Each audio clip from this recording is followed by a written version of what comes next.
I first had two of these longer signs that I got from Dollar Tree. These do measure at about 23 inches. I went ahead and just took off any embellishments as well as the hangers on them, flipped them where the design part is faced up, and then using some of these jumbo craft sticks, I just applied some of this Dollar Tree adhesive glue, which is a great substitute for E6000, and a mixture of hot glue, and then just place those sticks on the back to hold both of these signs together.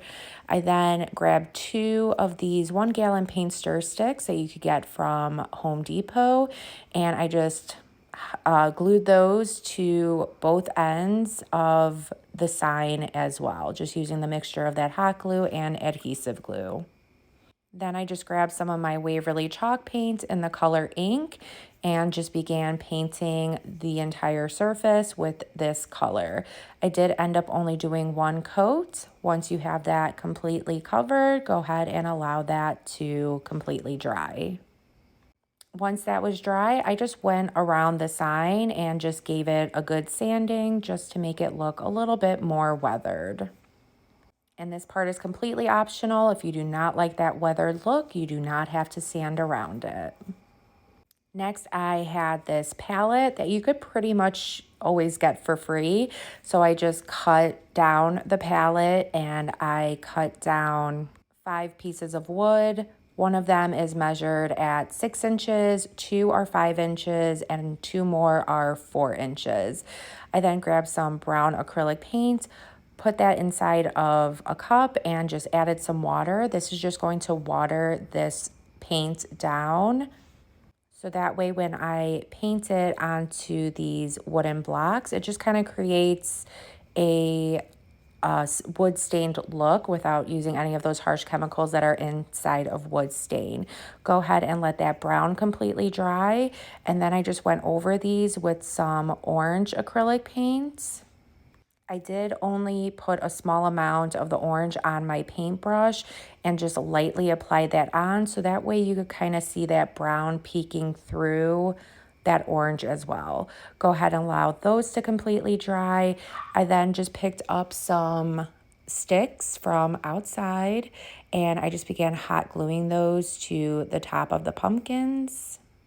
And then just grabbed some Spanish moss, added some hot glue along the top of those pumpkins as well, and just place that Spanish moss right on top.